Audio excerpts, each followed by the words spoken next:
بسم الله الرحمن الرحيم. الحمد لله رب العالمين، وصلى الله وسلم وبارك على المبعوث رحمة للعالمين نبينا محمد وعلى آله وصحبه أجمعين.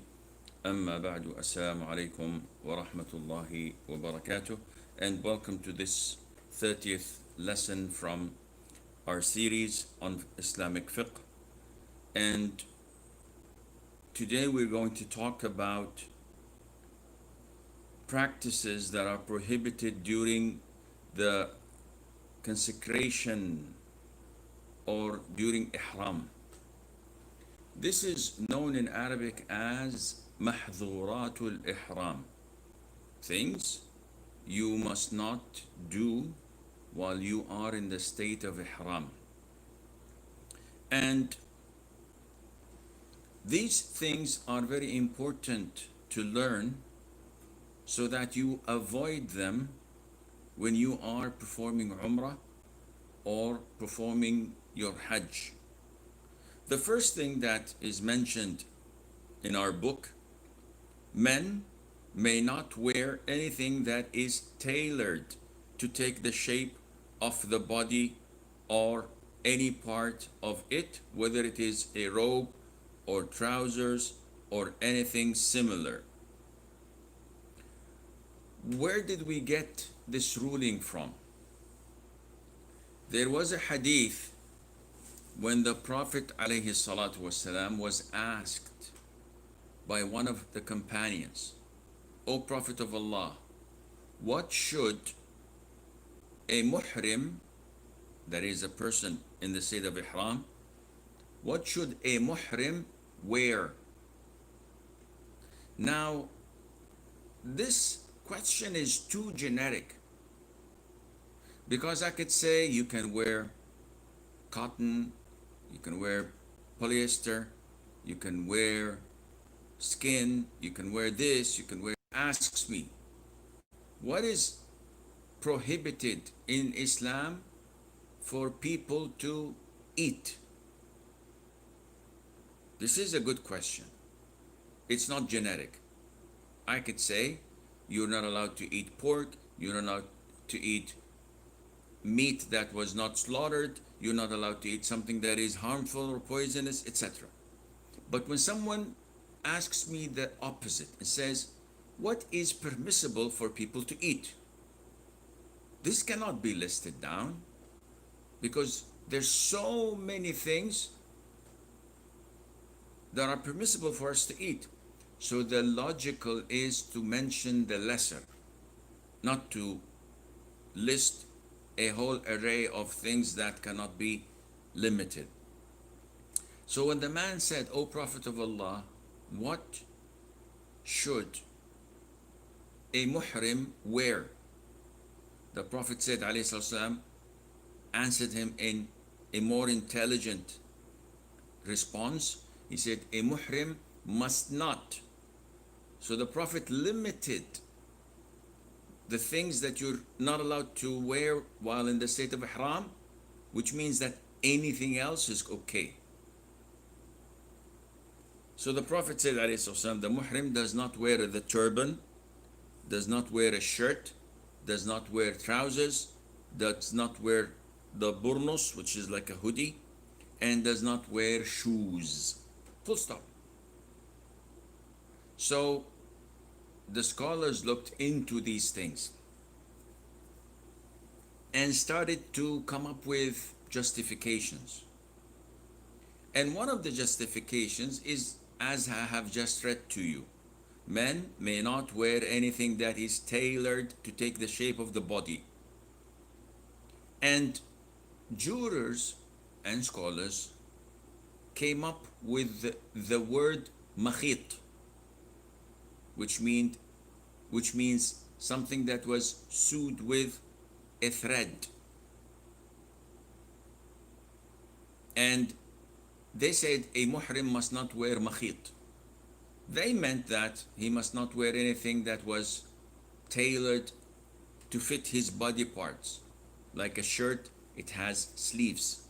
Trousers, it has legs to put your legs in. Underwear, the same thing. A t-shirt, people neglected the hadith and only took what the jurors said literally. So they said anything that one saws with a thread or with a string, then this becomes haram for a muhrim to wear. And they cascaded this. So it said, okay, if you have a watch and the watch band has stitching in it, it's haram. If you have a belt with stitching in it, it's haram. If your ihram garments got torn out and you saw it, then it's haram. The sandals or the slippers you're wearing, if it has stitches in it, it's haram. And all of this is baseless. Nowhere did the Prophet ﷺ mention anything like this. He simply mentioned 5 categories that you must not wear. Full stop. Do not cascade it. Do not use terminologies that were not used in the Sunnah, because this is ambiguous and it would mislead people. Like in the case of Tahiyatul Masjid. Never ever did the Prophet ﷺ mention the word Tahiyatul Masjid, the greeting of the Masjid. But when the jurors came up with this phrase or description, ignorant people later on held on to it and said that there is a specific, separate prayer that must be prayed, known as Tahiyatul Masjid. And this is wrong.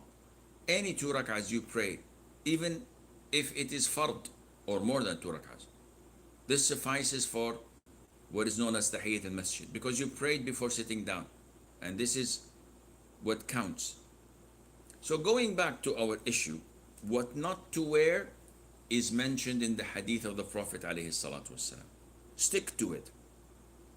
So anything that is a shirt, a t-shirt, a jacket, shorts, underwear, the same ruling. Turbans, hats, baseball hats, a kufi, anything you put and wear on your head is also not permissible.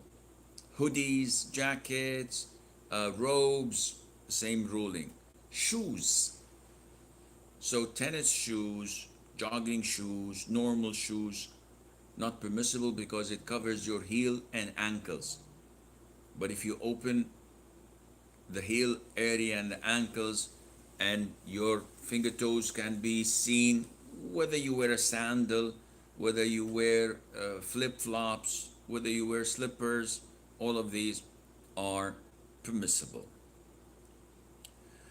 During this number 1 prohibited practice, it says that women, at the end, the last 2 lines, women may wear whatever they wish, and this is true, as long as she's concealing her awrah, wearing proper hijab, it wears underneath. So underneath the abaya or the outer garment, if she wears a skirt, if she wears trousers, if she wears a shirt, if she wears a t-shirt, a blouse, all is okay. Then it goes to say, except veils and gloves. They have to leave their faces and hands uncovered. And this, again, is a misconception. This is wrong. You have to cross this out from the book. What did the Prophet say, alayhi salatu wasalam? The Prophet said, alayhi salatu wasalam, a woman must not wear the niqab and the hand gloves when she's in the state of ihram. So the Prophet specifically, alayhi salatu wasalam, said she must not wear the niqab, and the niqab is not any veil. So don't exaggerate and add to the hadith what the Prophet did not that has an opening for the eyes, and this opening is sort of a hole in the veil, and this is where a niqab comes from. It comes from the word naqb. Naqb means a hole. Naqaba is the verb, to dig a hole. And the Prophet has prohibited a face veil that exposes the woman's eyes, where she can see through. This is what's prohibited. And he prohibited the wearing of the gloves.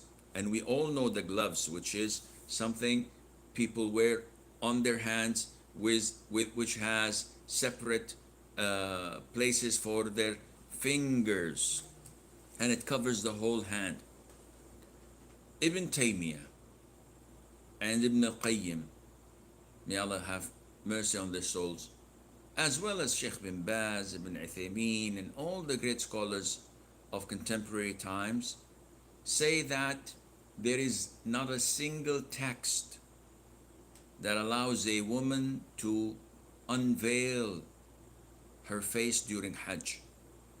Because these jurors, when they came to the Prophet's ﷺ hadith that a woman in the state of Ihram must not wear the niqab, they thought that, okay, this means that she has to unveil, uncover her face.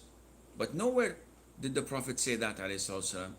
Otherwise he would have said a woman in the state of Ihram must uncover her face. He didn't say that. He said she must not wear the niqab. If I tell you do not wear a t-shirt, would that mean that you have to come topless to an official meeting? I'm a boss and I say to my subordinates, do not come wearing t-shirts. So a smart ass comes and he doesn't wear a t-shirt at all, comes topless. And I say to him, what are you doing? He said, you said don't wear a t-shirt. I meant do not. So when the Prophet says, alayhi do not wear, a muhrimah does not wear the niqab, he didn't say that she should or must uncover her face. Likewise, he didn't say that she has to have her hands visible to everybody. She could cover them like this, with her clothes, with her garment. So this is another misconception which led many women taking their hijab totally off. Men who had never seen her face have now the privilege to look and enjoy what they see, which is totally prohibited in malls and markets, let alone in the most sacred place on earth, which is Al-Haram. You get women, beautiful women, unveiling and showing their faces in the Haram, and this is totally wrong. So you have to pay attention to put a note on your books in regards to this note. Number 2, it is prohibited for a person in the state of Ihram to wear perfumes. And where did we get this from? We got this from the hadith when one of the pilgrims or one of the people of the companions who was in the state of Ihram was thrown off his ride to the ground, hitting his head and dying. So he was in the state of Ihram. The Prophet ﷺ ordered the companions to wash him, to shroud him, but to avoid putting perfume. As you know, when we wash a Muslim deceased for burial, we perfume his body. We wash his body thoroughly and perfume it as well. The Prophet said, do not apply perfume because he will be resurrected on the day of judgment in the state of Ihram, which means that perfume is not permissible for people in the state of ihram. Number three, removing the hair and clipping the nails.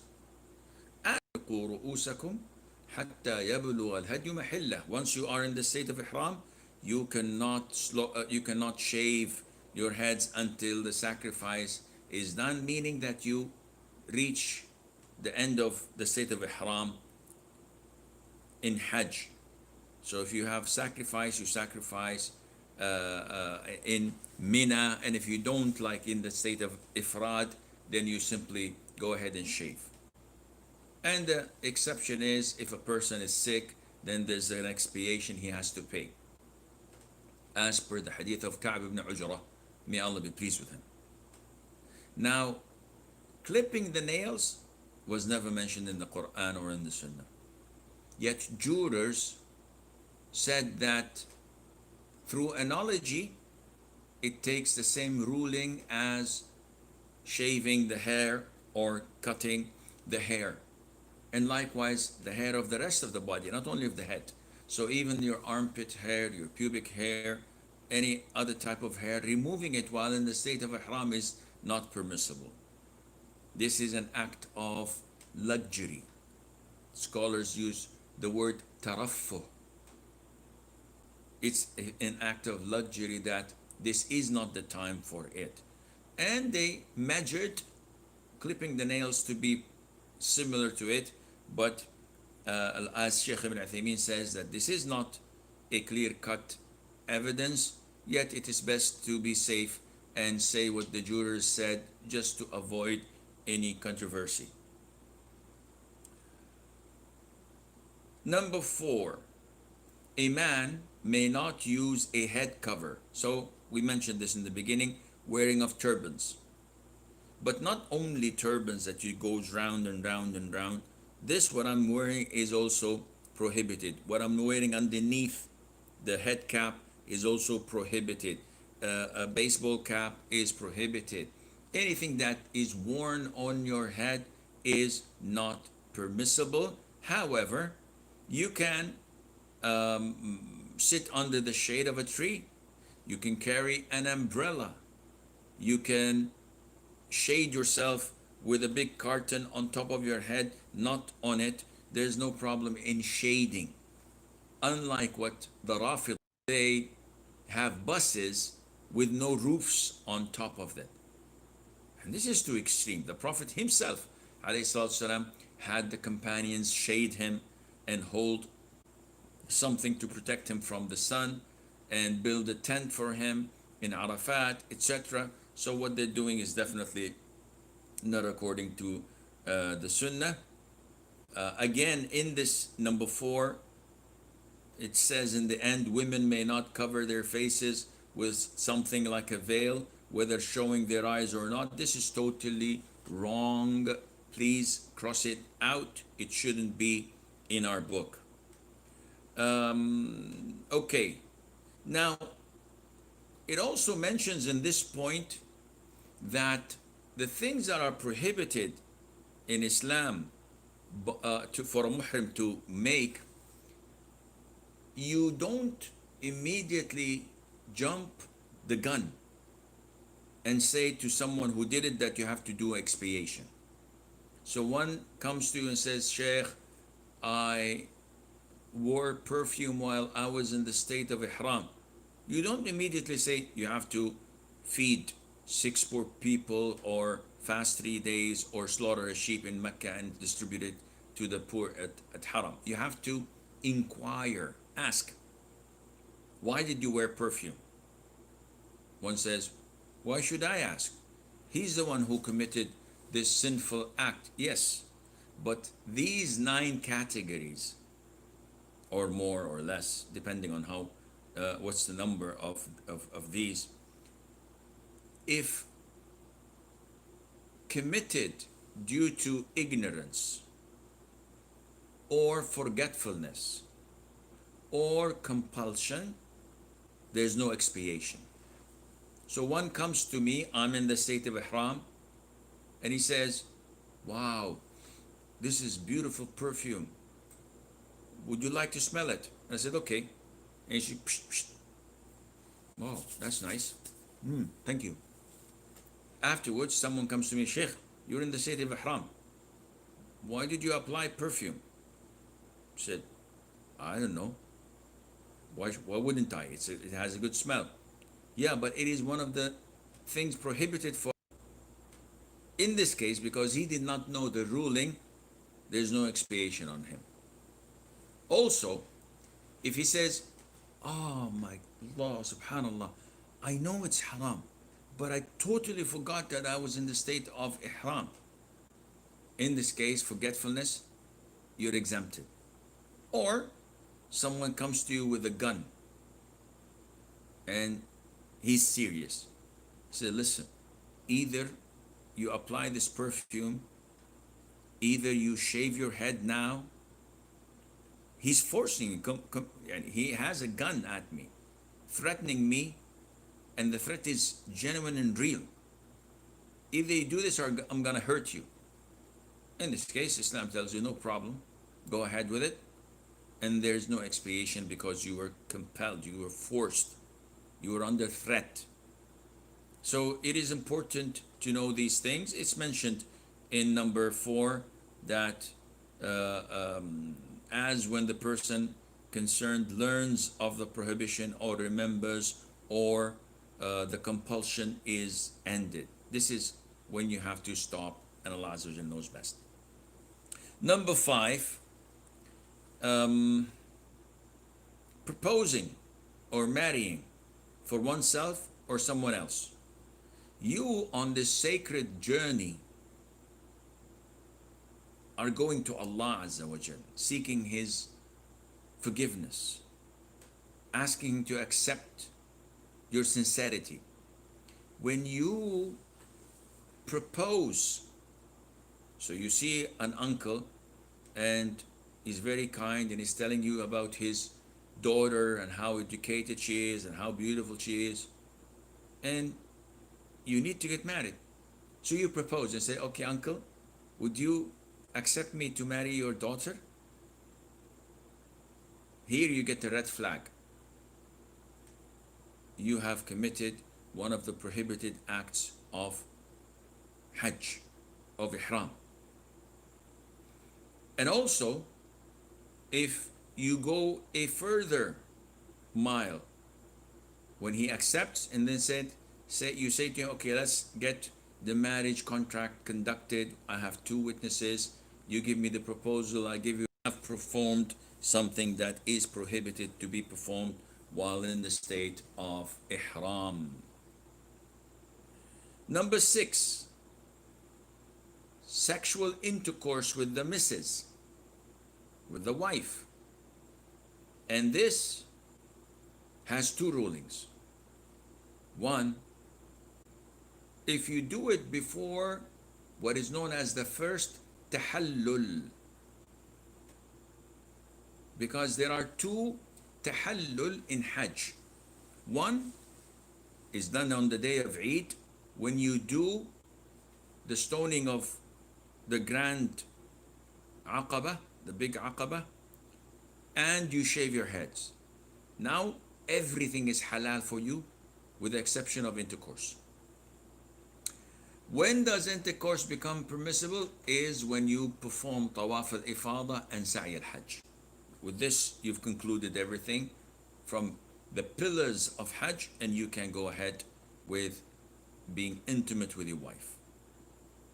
So if you do that before the first tahallul, your whole Hajj is invalid. Even if you stood at Arafat and you went to Muzdalifah, but you did not perform the first tahallul and you had sex with your wife, that's it, it's gone. You're sinful, your Hajj is invalid, you're obliged to continue it, and you must slaughter a cow or a camel and give it to the poor in Mecca, and you're obliged to perform it next year to expiate for the one that you have nullified.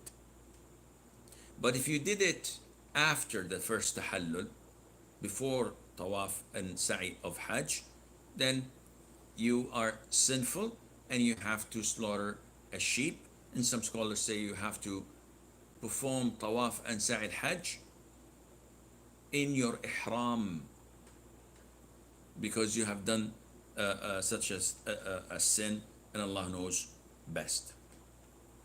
Number 7, it's not only intercourse that is prohibited, also sexual foreplay that includes kissing and hugging, etc. So it does not invalidate your hajj. It's a sinful act and requires expiation. Number 8, hunting and killing the game. So you in the state of ihram, coming from India, coming from Egypt, coming from America, throughout your trip, as long as you had worn your ihram garment and entered the state of ihram from the miqat till you end your ihram, you're not allowed to hunt. You're not allowed to kill the game. So you can't kill a rabbit if you see one, or an ostrich, or a deer, or any animal. Of course, you can kill what is harmful and attacking you. You can kill what Islam ordered you to kill, such as ravens, rats, scorpions, kites, snakes, vicious dogs, etc. And it is also prohibited for someone to assist you. So I'm in the state of ihram, I have a shotgun, and someone tells me, listen, over there are a couple of birds. They're about to fly, shoot them, and then you can cook them and have a good meal. So he directed me to that, whether he is in the state of ihram or not. Whether I am in the state of ihram or not, if he's muhrim, he cannot tell me, listen, there's a deer behind that tree. Though I'm not muhrim and I can kill it, but he's not entitled, he's not allowed to direct me or to help me or to assist me in doing so. So the state of ihram is a very important state to be respected and to be dealt with carefully. Number 9, no one, whether in consecration or not, may cut the trees of the haram area. So as a muhrim, I'm coming from America. I pass by the miqat. After passing Rabigh, I land in Jeddah and I see a tree and I cut it down. Is this permissible? I says, yes, no problem. If I'm not in the state of ihram, there's no problem either. Once we enter the borders of haram area, which begins, if you're driving from Jeddah, from Ash-Shumaisi, the checking point. This is the beginning of haram. From there onwards, I cannot cut trees or grass or plants, except for those that Islam permits and allows us to do, whether you are in the state of ihram or not. If it's green plants that are not harmful, it is not permissible. Branches that stretch into people's way and cause inconvenience may be cut because it's harmful. And there is a shrub called al-idkhir, and the people themselves grow it to be used in housing and to be used in their graves. This is permissible as per the request of Al-Abbas ibn Abdul Muttalib, the uncle of the Prophet ﷺ. The Prophet agreed to that, sallallahu alaihi wasallam. Compensations. What to do if we make one of these 9 things of ihram, prohibited in ihram? Well, the vast majority of them, if you do them remembering, knowing, and not forced or compelled, then you have to give the expiation. And it says here,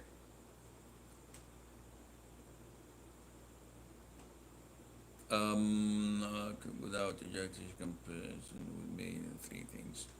It says you have to do one of three things. Either you fast 3 days, or you feed 6 people, and these 6 people must be poor, living a 1 kilogram and 100 grams, give or take, 150 or 125 grams of uh, uh, whatever, rice or flour or anything similar to that. Or the third thing is that you sacrifice a sheep or a ram and distribute the meat. Most people would choose the second one, feeding 6 people a kilo or 1.125 kilograms of rice. This is cheapest, easiest, most convenient, and much less people would choose to feed a ram, which is way more expensive. And in the middle, those who don't afford or can't afford it would probably go for fasting 3 days. It's easier and convenient as well. For hunting or killing a game, the expiation is different. You have to either sacrifice a similar animal. What do you mean, Sheikh? Well, scholars have this comparison according to the companions, where they said that an ostrich, which is a big bird, if you kill it deliberately, then in compensation you have to slaughter a camel. If you kill a rabbit, then you have to slaughter a sheep or a goat. So they say that if it has a similar animal to it, then you have to slaughter that. If it doesn't, then you have to estimate the price of the animal by two men coming and judging the issue and say, okay, the animal you have killed, it's not a sheep and it cannot be a camel. It should be estimated as so and so dollars or euros that you have to give in compensation. And the end of this paragraph. So this is what the expiation for killing a game. If the game has an animal sacrifice similar to it, then you're giving three choices. Either you slaughter a sheep, which is equivalent to a deer maybe, or a rabbit, or the other choice is that you estimate the value of the sacrifice and you give it to the poor by buying each poor one sa', that is half a sa' for each poor. So if the amount is $100, let's see how much sa' can $100 buy, and we give half a sa' to as many poor people as there is. Or the third option is that you fast a day in exchange for every poor people you are supposed to give half a sa' to, which means that a lot of days. This is what you're supposed to do when you kill an animal, when you hunt an animal that has an equivalent to it according to the companions. But if it has no equivalent to it, the companions did not report to us that this is equal to this. In this case, to have to come up with a judgment estimating the value that you have to give in sadaqah, and you have two options: either to buy half a sa' with the money that you were told to give and give it to the poor according to the number, or to fast one day on behalf of every poor you were supposed to feed, and Allah Azza wa Jal knows best.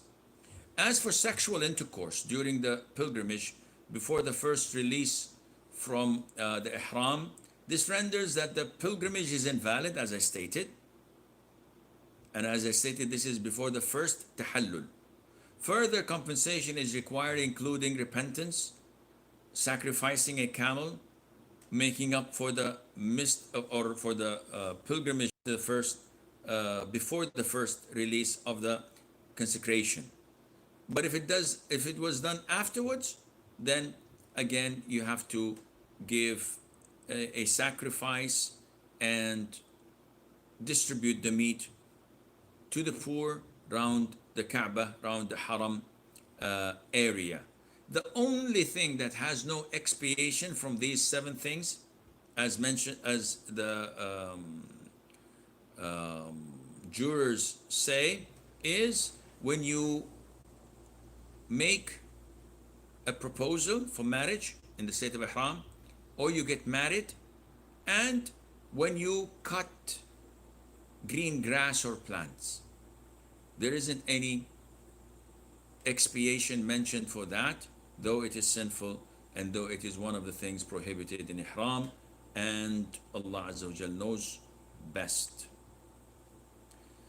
We go to your questions, and we have a lot of them. I don't think the time would allow us, but maybe we'll see. Zinat says, I have a question. 3 Friday prayers, if missed by a man, he is no more a Muslim. Is this true? The answer is no.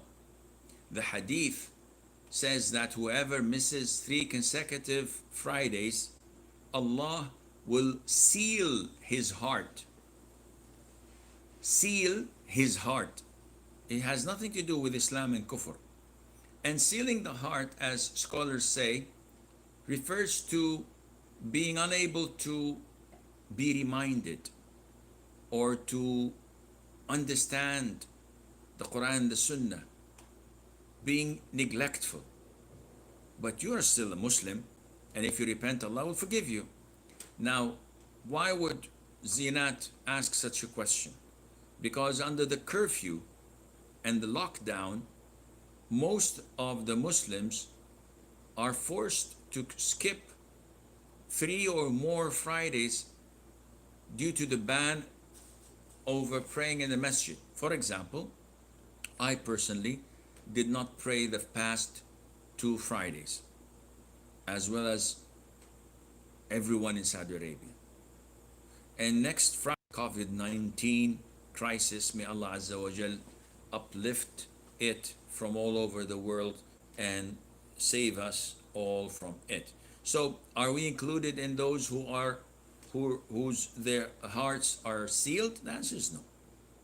The hadith refers to those who do this intentionally without any excuse, like those who choose to go fishing every Friday and miss Fridays consecutively. Nabila says, Zakat money got stolen. Should I give it again, or it is considered given? No, it's not considered given. This is Allah's rights. This is Allah's right in the wealth. You have to take it again and give it to the poor. Rudy Bani says, can we perform tayammum to a dead person instead of ghusl? The answer is no. This is not permissible unless there is a legitimate reason behind that. For example, someone who is badly burnt to death. So if I wash his flesh, he's going to lose a lot of his flesh and skin, and it's going to deteriorate and fall down. Islam tells you, no, this is not recommended to wash him, offer him tayammum if possible. And if this is not possible, then bury him as he is. Mutoto says, at this tense of Corona, we hear qunut in every prayer from masjids. My question is, who don't go to the masjid? We pray home. Do we have to read the qunut in every prayer? And on which rak'ah do we bring qunut? Qunut is a dua. Usually people relate to it in witr, especially in Taraweeh, in the last rak'ah, when the Imam says, Sami Allahu liman hamidah, and then he goes, Allahumma hdina fi man hadayt, wa afina fi man afayt, wa tawallana fi man tawallayt, wa barik lana fi ma a'tayt, wa asrif anna sharra ma qadayt, to the end of the dua. And people say, Ameen.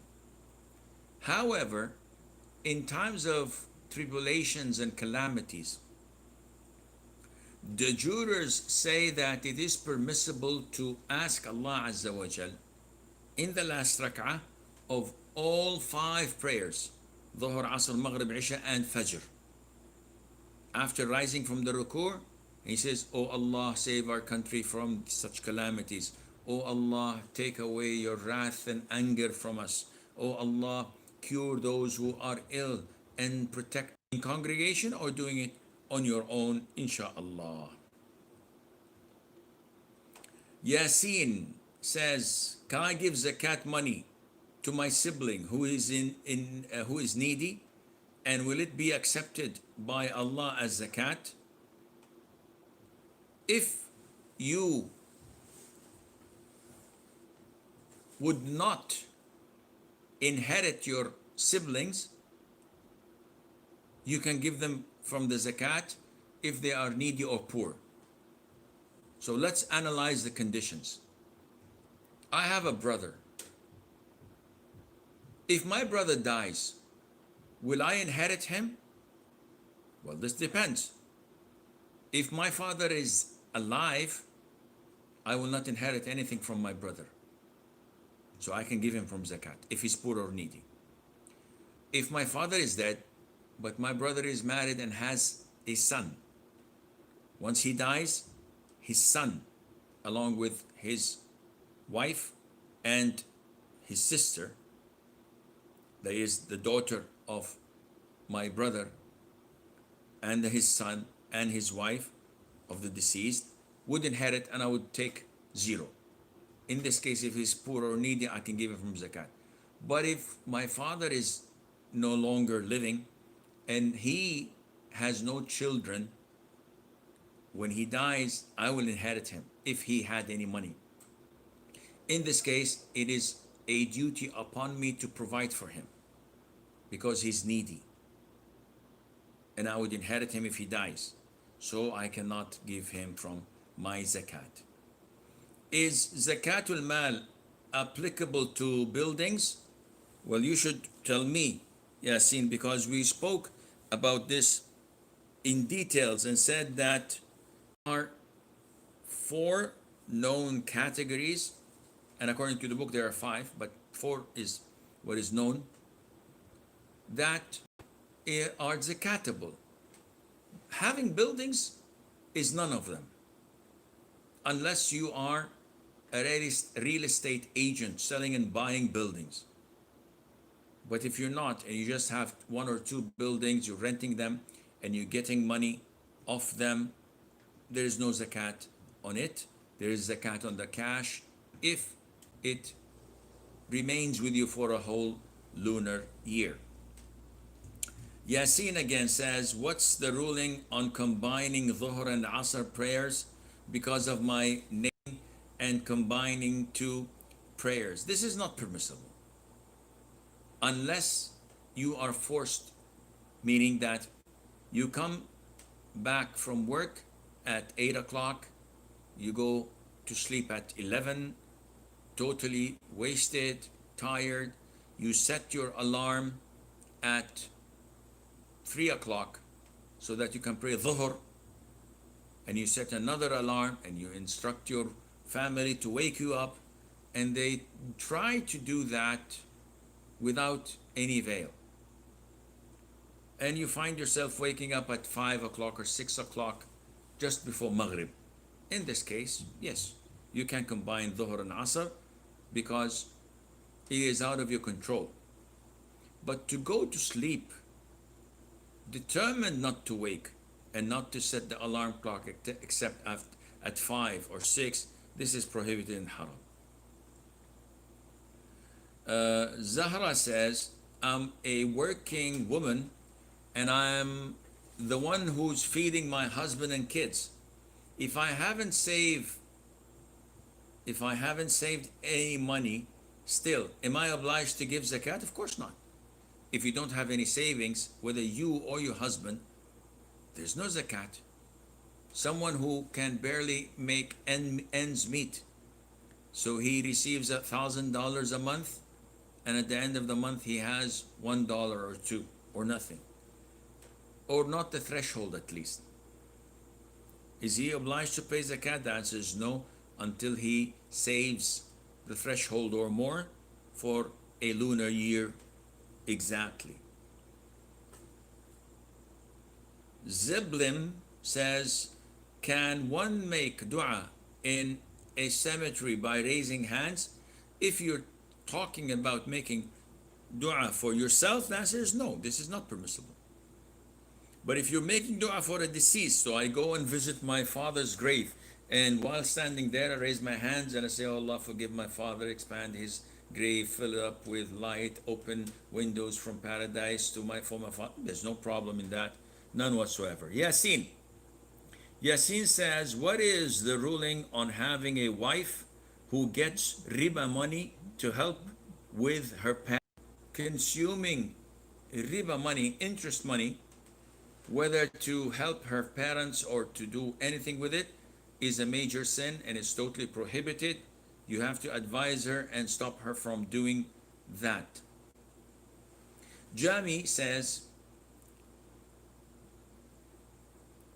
can you fast voluntarily if you have a cold or if you have throat pain? The answer is yes. This is up to you.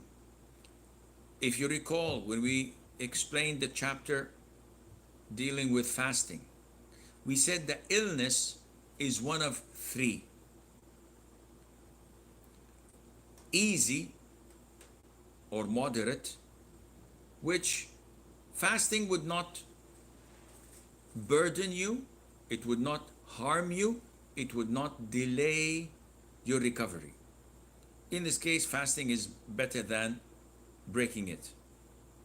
Secondly, above moderate, which is an illness that if I fast, it's going to be hard, but it's not going to harm me nor delay my recovery. It's going to be a little bit painful. There's hardship in it. I'm going to suffer. In this case, it's recommended that you break your fast. Thirdly, severe case of illness, which means that if I fast, I'm going to harm myself. I may die. I may delay the process of recovery. The hardship is unbearable. In this case, it is prohibited for you to fast.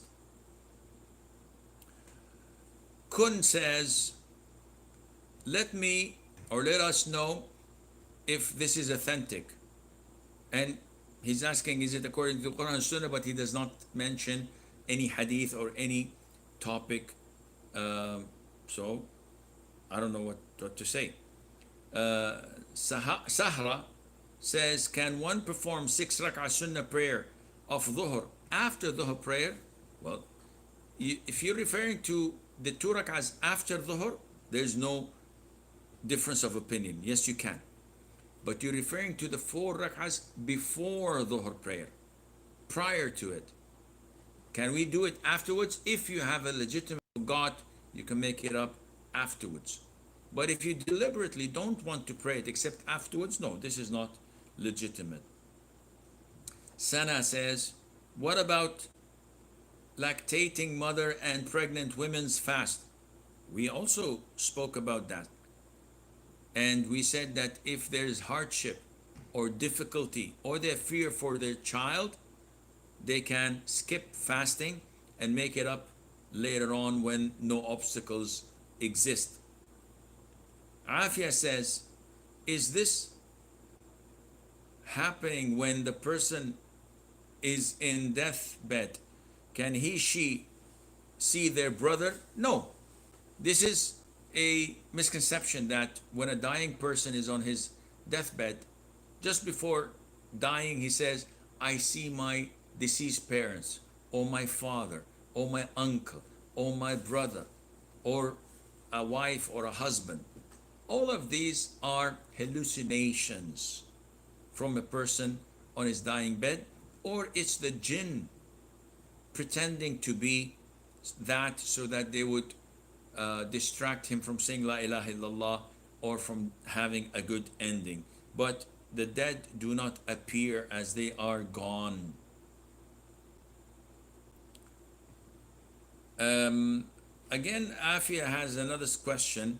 Says, if we see someone who passed away crying in our dreams, what does that mean? I have no idea. I don't have knowledge in dream interpretation. If you wake up saddened by what you had seen, this is surely and definitely a dream from shaitan. Seek refuge in Allah from shaitan. As soon as you wake up, and spit dryly 3 times to your left, and never tell anybody about it, and it's not gonna affect you or hurt you. Fida says, what should do for Jum'ah as we can't go anymore? Well, you should pray 4 rak'ah of dhuhr in your homes. If you have a family, combine them and pray in congregation. This is not mandatory for females, but it is mandatory for males. Afia says, if I see some, this is a bid'ah, if you can, yes. If you are a woman and she is a woman, and you saw an inappropriate profile picture or a status that says something about bid'ah or shirk, put in a kind and diplomatic advice and anticipate the reward from Allah Azza wa Jal. Rayyan says, if someone is hospitalized and is unable to stand, thus cannot do wudu, 1. Can she do tayammum by hitting the bed? What if it's not dusty? No, she cannot hit the bed if there's no dust on it. So usually in Muslim countries, they bring a container with some sand in it and you can do wudu. So the family should do this. 2, will the ablution be valid if he has a catheter? Yeah, there's no problem, because you cannot take this off. This is a device that is inserted in your body to release it from urine. You cannot take it off. So performing wudu would be valid, prayer would be valid as well. Does a lady have to be fully covered when doing salah? In this case, is it allowed for her to show her hair? No, the answer is no. She must cover herself properly and only unveil her face and hands. But if she says, I cannot, if there's something preventing her from doing this, she should do as much as possible and cover as much as possible. May Allah cure all our sick. Isra says, Islamic lectures speak on reward and role as a wife and as a mother, but I can't find anything on a woman who chose to be single or who is an orphan. They don't have husband to please nor kids to care. They are on their own. They are on their own. Do they have any role, or Islam defines and honors women only by those roles? No, of course they have roles. A single girl is like a single man. So he goes to the masjid, he gives charity, he works, he takes care of his parents. She can do the same. If she has parents, those she's living with, her kinship, her friends, be kind to them, be kind to the children, the community, help them, teach them. The sky is the limit.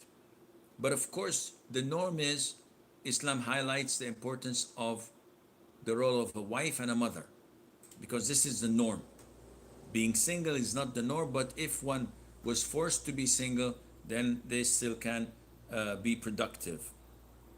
And finally, Imad says, is this permissible to give adhan and ask forgiveness, mercy from all?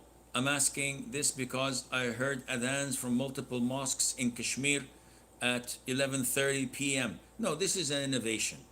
And I made a clip a couple of days ago in my program, Ask Zad, on it.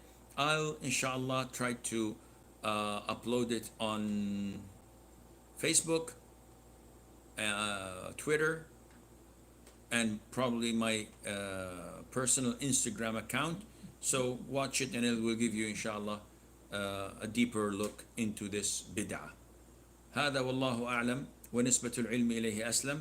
And with this we come to the conclusion of our lesson. Until we meet you next Thursday, stay safe and I leave you في أمان الله. والسلام عليكم ورحمة الله وبركاته.